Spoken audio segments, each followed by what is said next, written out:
Amplify, a podcast dedicated to accounting firm growth. I am Katie Tolan, your host for this season, where we dive into all things about the business development role within firms. In today's episode, we're going to be looking at how business developers are compensated within firms. Joining me is Ty Hendrickson. She's the Training and Development Director at Inovautus. She's also a member of the Association for Accounting Marketing, and she was recently part of a small group of business developers who did a very informal survey about BD executive comp structures, and she's here to share her wisdom with us. So thank you, Ty, for joining us. Thank you for having me. Can you just take a second and kind of introduce yourself and share your background and what you do today for people who might not know you? Sure. Yeah. So, as you mentioned, I lead our sales training and business development coaching line of business for Inovautus Consulting. I'm a CPA myself. Started my career in public accounting, but jumped into the world of sales, about 17 years ago. So have been in sales training for a long time, and most recently working with the accounting profession to help build out this whole business development role and culture within firms. So business developers are, I'm going to say it's a hotter topic.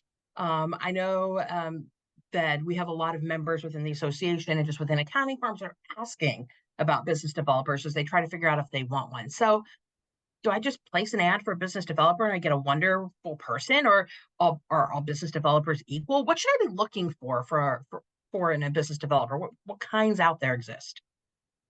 There are so many different kinds of business developers, and I think that is one of the struggles that firms have right now is trying to figure out what type of business developer they want in their firm. And so when you look at why you're trying to bring in a business developer, right? It's to grow the firm. It's to bring in likely new business. It's to expand your reach. It's to get in front of additional people. And so I think taking a step back and defining those goals is going to help you figure out what type of business developer you want. At a very basic level, there's really kind of two kinds of business developers, and you'll hear the terms hunters and farmers, right? And hunters are individuals that go out there and they're trying to find new opportunities, brand new opportunities for the firm, new clients, new prospective clients, whereas farmers tend to be a little bit more relationship driven, and they're going to basically try to farm out what opportunities they have in the current client base, in their relationships, and they have a little bit more of a foundation that they're using to draw out these opportunities. And so both are good, right? There's a role for both of them, but it depends on what the firm's looking to do to determine what type of individual they want. And there's plenty others we can go into. You know, there's the whole inside sales role versus people out in the community that are just dealing with, inbound opportunities. If you have a really strong marketing group and you need someone to just field calls and qualify leads and stuff like that, that's another role that people have for business developers. So not all business developers are created equal. Not at all. Right. So it really comes down to what your firm wants, and then making sure you hire that right person to fill the role that you want to have done. So when you do that, how do you compensate these people? I think there's the whole thing on, and I think that's the wild card for us, because it's not how accountants traditionally compensate an employee. So you can talk to me a little bit about what compensation for a business developer looks like, and if there's a common, I know there's probably not a one set formula, but if there's a common theme in how they're compensated, what is that? Yeah, I think the answer is going to be it depends. And that's probably the answer for every question when it comes to business developers. But there's a couple things that are consistent, right?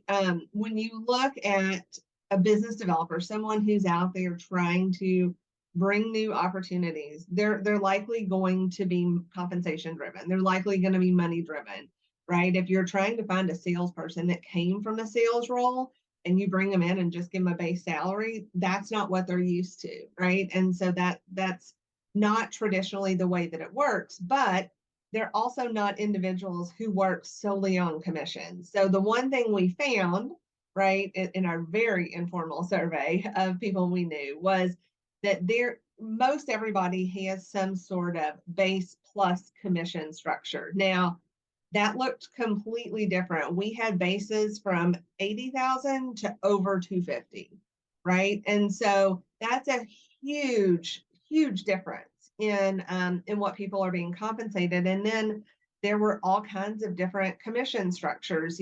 Some were a lower commission with a higher base. Some of them were a lower base with a higher commission. Some of them were a medium type commission, but over a longer period of time. So I think it just depends on a lot of times the area you're in and where you're looking for that business developer, right? If you're looking for someone that comes out of a true sales role, they're probably going to want more commission uncapped opportunities as opposed to someone who has been more of that relationship type person who has been working out in the community and just building a network. Again, there's a huge opportunity for those people as well, but they may not be money driven like your traditional salesperson. So is the total comp roughly the same, regardless of the formula? Or let's just say if you took yourself and Yeah, put yourself on three different models, yeah. would it be about the same, or are firms' compensation so different that your performance at one firm could be one number and then dramatically different at another? I think that there is a swing, right? And it depends on what they're asking you to do. If you are in a hunter role, I think you have a higher OTE, what they call on target earnings, right? And so that's like if you hit all of your goals, that's what you could potentially make, right? And so those hunter type roles typically have a higher OTE, whereas others that are more relationship driven still have. It kind of seemed like most everyone had OTEs somewhere 150 or above, depending on the base, and then a lot of times probably over 200 for what we saw through this. Okay, so if this whole commission thing is just like scary to me, Yeah. can you just pay somebody a flat salary, or are there any other differences that you might have saw in compensation models being used? Yeah, it's interesting because when firms get into this, one of the biggest struggles they have, and the reason they kind of default back to this, base salary or higher salary type of thing is who do we pay, right? So if we have a business developer out there and they go out and they find an opportunity, maybe they're out in the community and they've worked this group for a year now, and one of those relationships resulted in a referral. Well, if they bring that into the firm and their goal is to nurture the relationships and get those opportunities in and then pass them off to the partner or someone who would technically be doing the work, who gets the commission? And so I think that's where the scary part comes in is, are we going to pay both of them the same amount? Is there a split? How do we determine what's more valuable, the person who found the opportunity or the person that closed it? And so I think that really creates this internal struggle of, how do we know what to pay? How do we pay someone a commission? How do we know what commission to pay? Because you don't even at this point know who to pay the commission to.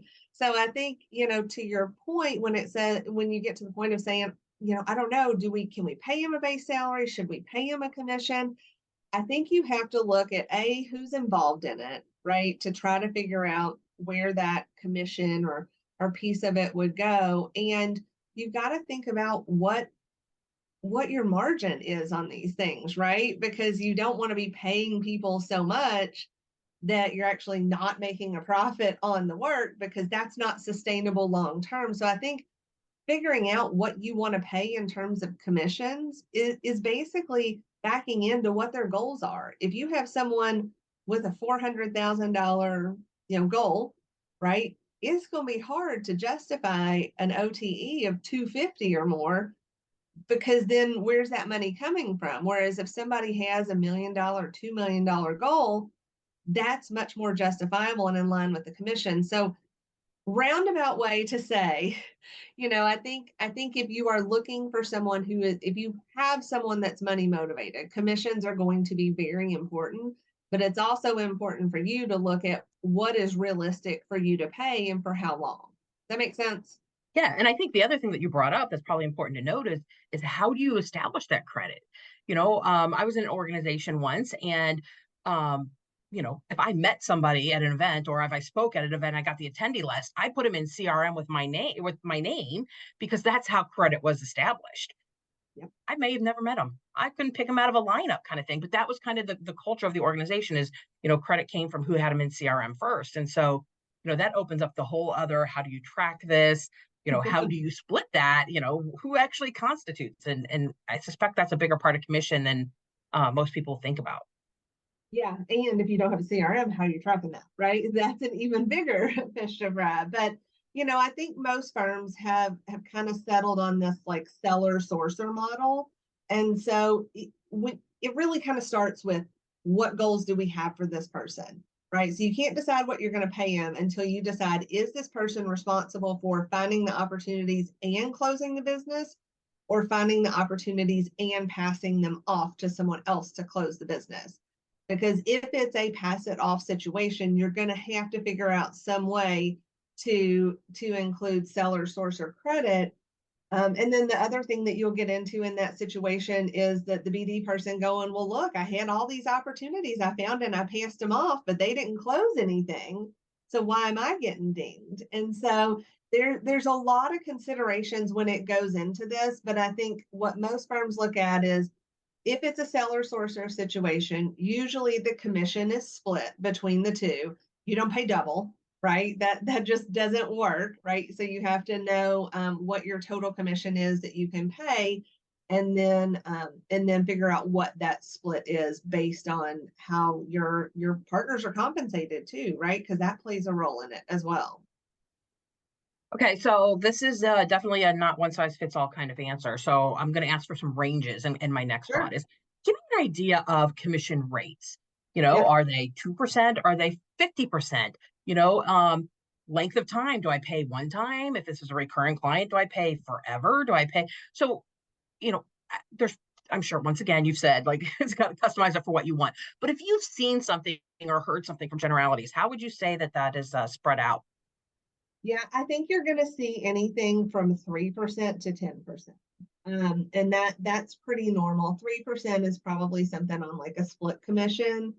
10% is probably a higher end on this. And what's interesting that we found that I actually hadn't necessarily seen or thought about is the way that they split them over the first couple of years. So most firms are paying commission on typically 2 years. It was more rare that they were just getting first year commission. Some were going as far as year 3 and 4, which I thought was interesting, and it trailed off.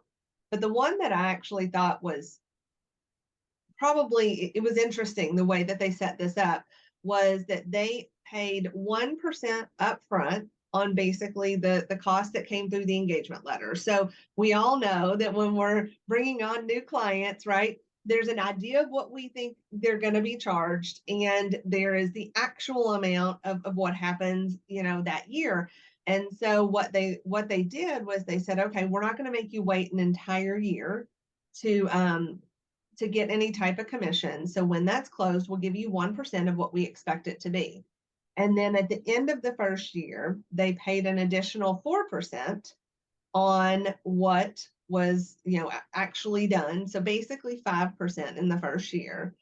And then in year 2, it actually went up to 8%. So to me, that's an incentive to maintain those relationships and to keep those clients on long term, because you get paid more in year 2.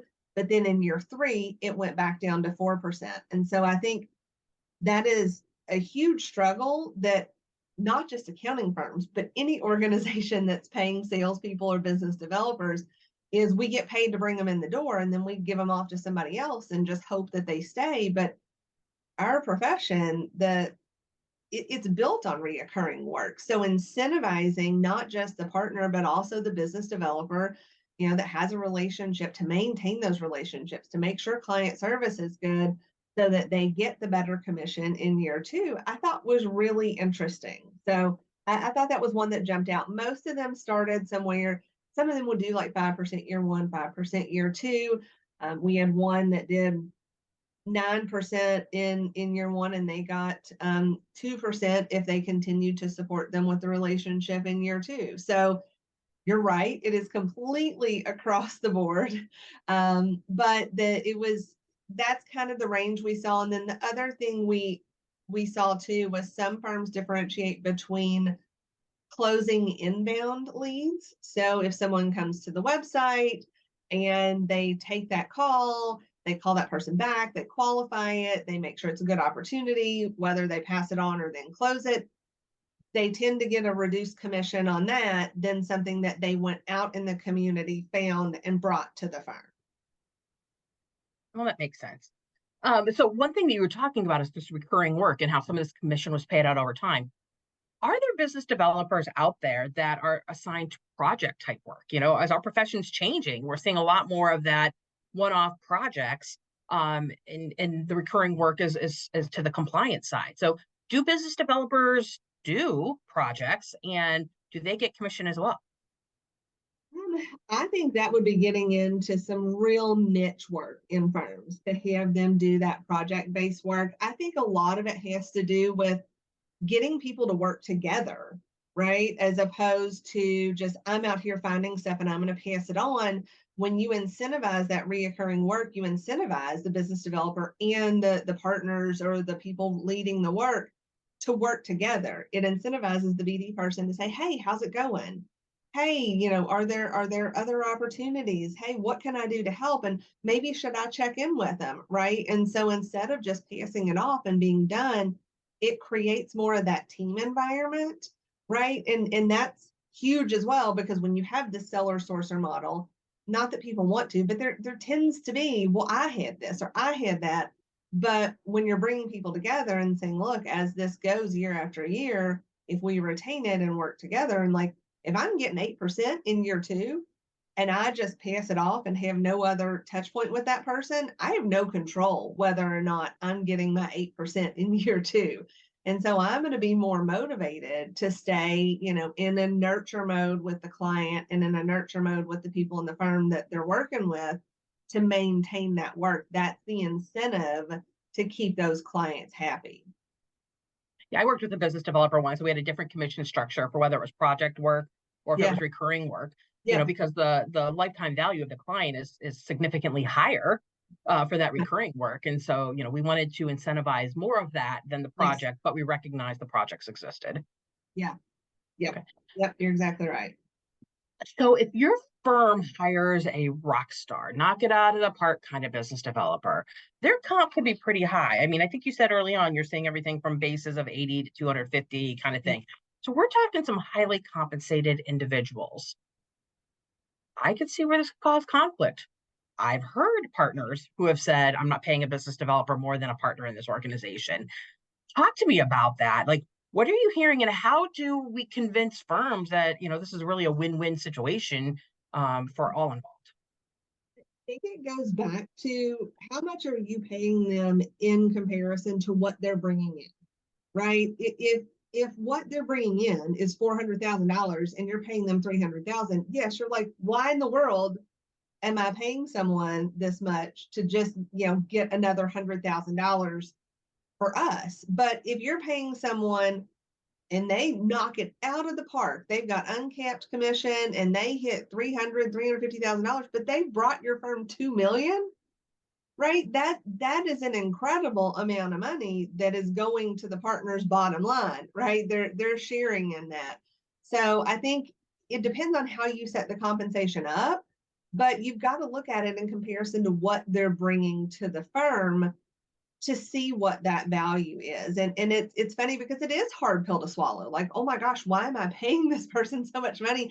And they're not actually doing any of the work. We can't bill out any of their time, but you take away their 300,000, you also take away $2 million from the total revenue of the firm. And they're creating opportunities for you to hire more people. They're creating opportunities for you to do better type of work. They're creating opportunities for you to do more profitable work because they're focusing on bringing in the right types of clients. So I think it's more than just what you're paying them as to what you need to look at in terms of the value they're bringing to the organization.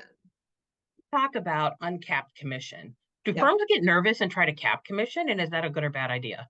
I have seen capped commission because they panic, right? And they're like, I don't want to pay more than this. But I'll tell you something. We had a conversation with someone the other day, and they're like, I had capped commission when they were working in the finance industry, right? And so they're like, I hit my commission, like the most that I could make in July. He's like, I didn't do anything from August till December because I couldn't make any more money. And so you've got this rock star that probably could have doubled what they brought in to that financial organization, but they capped his commission. So he just stopped working. So now you're paying somebody basically to do nothing.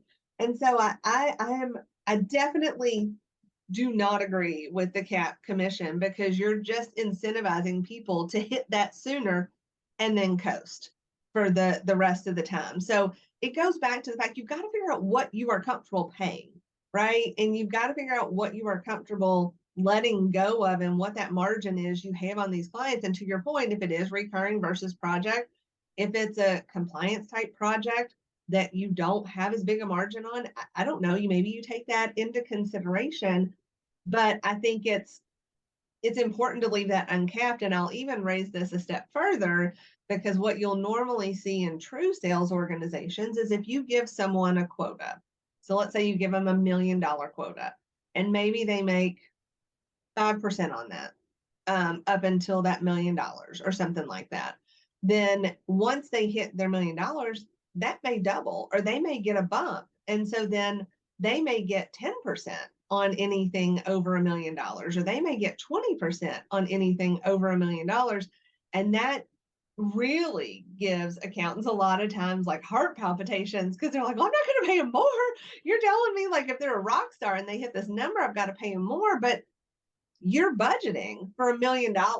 And so if you're like, if you hit that $1 million, we've hit our number, that's a good place to be. You double that. Why would you not pay that person more? Because that is just additional revenue. They're going above and beyond. And I'd rather pay them more than hire a second person to double that number because that's going to cost even more, right? Well, and I love that because you talked about them coasting. To me, they're just as number savvy as our accountants out there when Yeah. it comes to their goals, and they're going to play the game so that they have the biggest benefit if they're money motivated. Yeah. And then they coast for 4 or 5 months. They're accumulating all these opportunities. They're going to drop them all in January. Next thing you know, they're done in March. And like this just becomes cyclical. And so you're just not getting the full potential out of your people if you cap their commission. But you've got to think about it. Not everybody's going to be a rock star, right? Not everybody. If you find one, pay them. Like make sure you pay them, you keep them happy because I'm not saying it's rare, but someone that can really blow numbers out of the water and understand the profession and really be able to work this. It's not rare, but it's a very unique position for firms to be in because if you find someone and they're just, most people hit goals. And I think we found actually, let me see if I can find it because we pulled the numbers. They said out of the people we talked to, and again, very informal, 15% said they had no goals set up. So I would go back to firms and say, you got to have goals because how do what their OTE should be if they don't have a goal? But then they said 70% met all goals, and that's typical. You should have probably somewhere between 60 and 75% meeting goals if that's where you are. But then 15% of those said they were only hitting between 60 and 75% of the goals. And so to me, that says either the goal's too high or the person is not doing what they need to be doing. Either way, the firm's paying less, but they're not getting enough out of that person.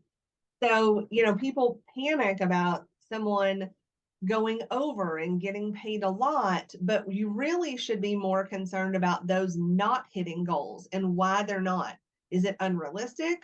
Or are they just not the right fit for the position? Because you're still paying a significant chunk, even if you're paying someone $150,000 base.